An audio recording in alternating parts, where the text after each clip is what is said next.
Saudari-saudaraku terkasih dalam Tuhan Yesus Kristus, selamat pagi dan berkah dalam.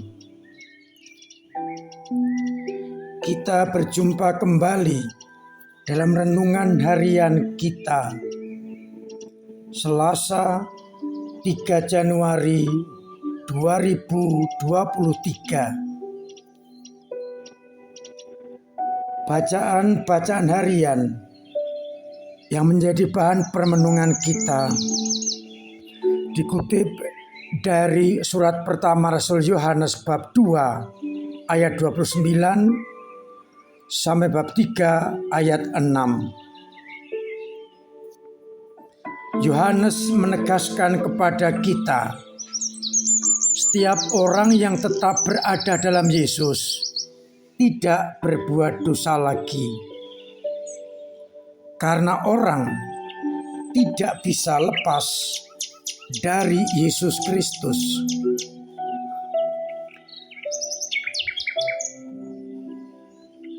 Sedangkan pada bacaan Injil yang dikutip dari Injil Yohanes bab 1 ayat 29 sampai 34.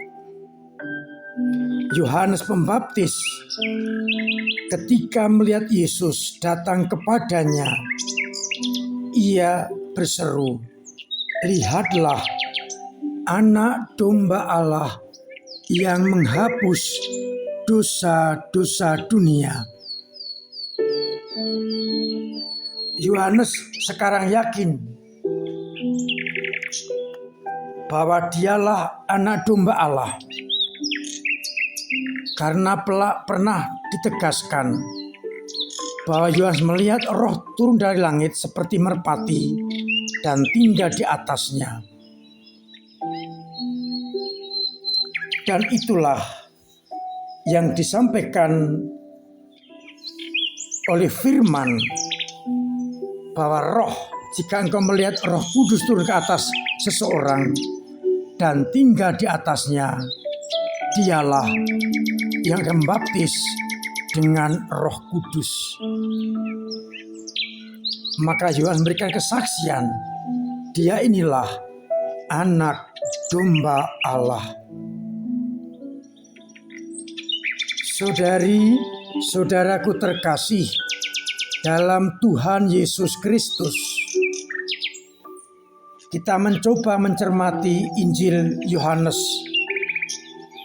di mana Yohanes Pembaptis memberikan kesaksian dan penegasan kepada kita semua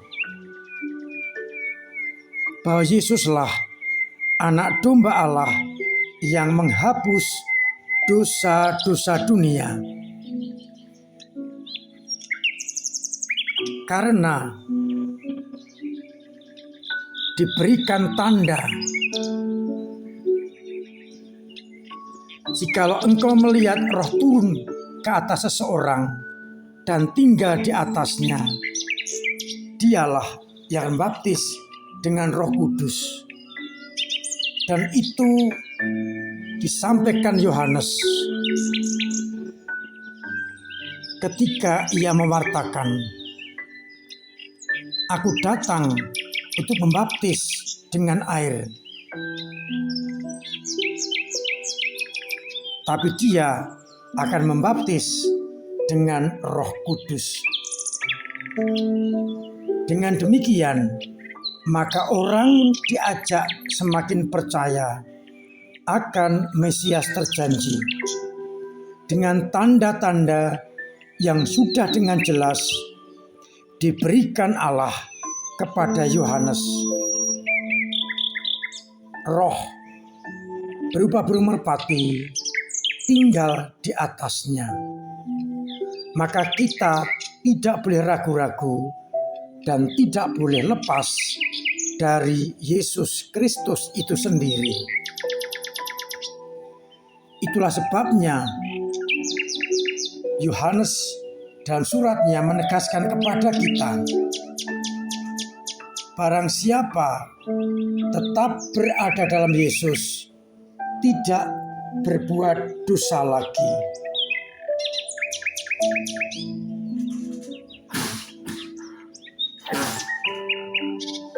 Karena Yesus adalah anak domba Allah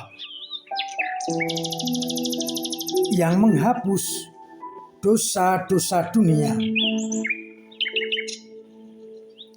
maka orang yang setia dan tetap berada dalam Yesus Kristus tidak berbuat dosa lagi, karena dikuasai oleh Yesus, Sang Anak Domba Allah yang menghapus dosa-dosa dunia. Itu berarti kalau kita berbuat dosa, kita tidak berada dalam Yesus Kristus. Saudari-saudaraku terkasih dalam Kristus, kita telah diangkat menjadi anak-anak Allah lewat pembaptisan. Maka kita diajak untuk hidup dalam martabat pembaptisan, yakni kita hidup di dalam Yesus Kristus, agar kita dibentengi oleh kuasa kegelapan dan kita tidak berbuat dosa lagi.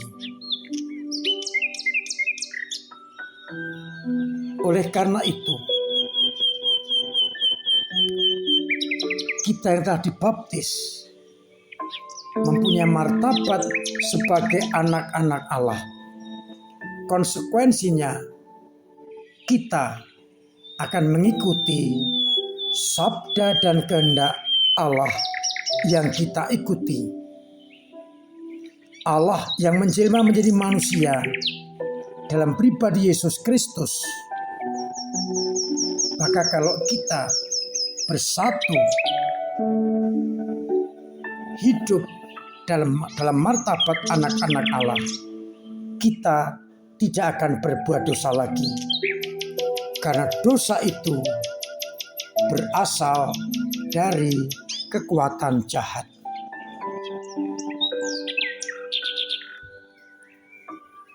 Maka kita diyakinkan oleh Yohanes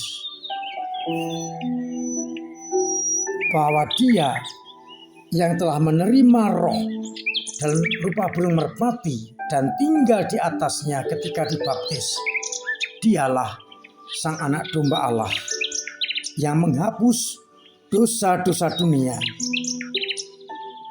dan Dialah yang telah diwartakan oleh Yohanes bahwa Ia Anak Domba Allah yang akan menghapus dosa-dosa dunia. Semoga kita semakin yakin dan hidup kita semakin kita sesuaikan dengan Dia, Sang Anak Domba Allah yang menghapus dosa-dosa dunia, sehingga kita akan dibentengi dari dosa dan kejahatan, sehingga tidak akan berbuat dosa lagi, yakni tindakan-tindakan yang melawan kehendak Allah dalam pribadi Yesus Kristus. Semoga kita dimampukan untuk selalu berpegang teguh pada kehendak-Nya.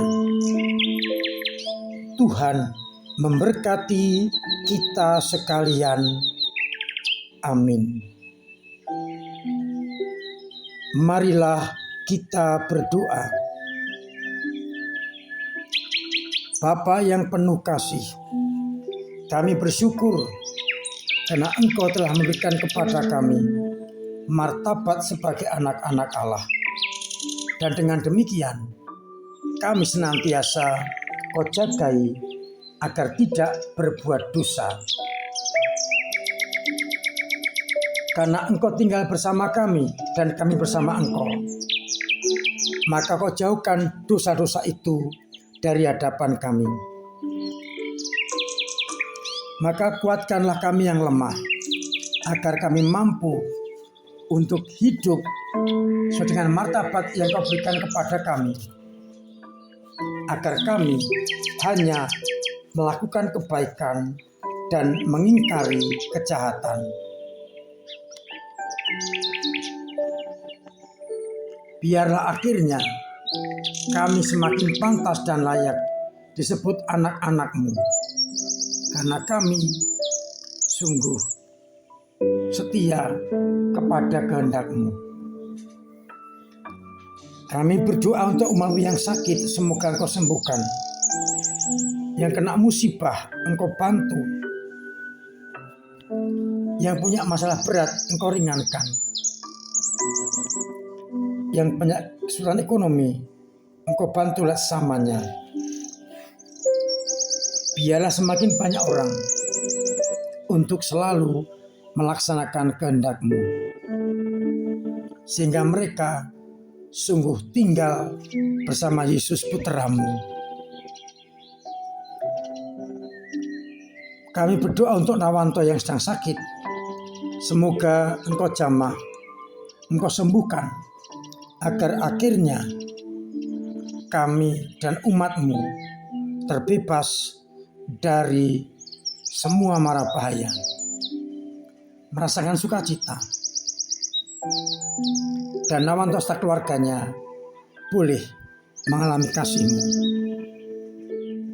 Dan semoga Engkau berkenan memberkati kami semua, Bapa dan Putra dan Roh Kudus.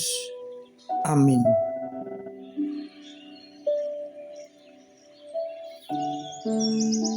Tetap saya ingatkan untuk mematuhi protokol kesehatan, pola hidup yang baik, sering cuci tangan, pakai masker, jauhi kerumunan. Sekalipun PPKM bisa dicabut, kita berjaga-jaga untuk membentengi diri dari segala penyakit.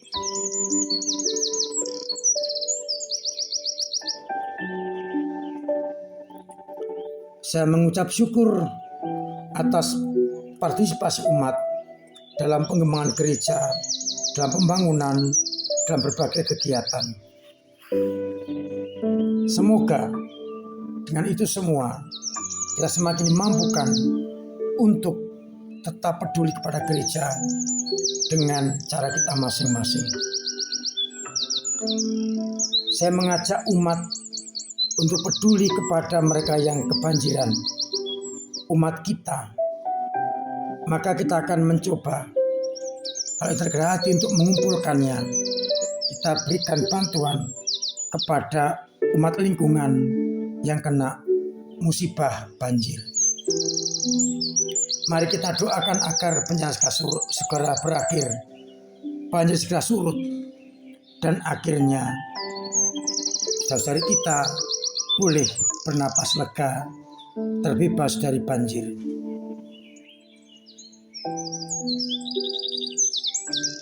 Akhirnya selamat pagi, selamat merenungkan, salam sehat, Tuhan memberkati.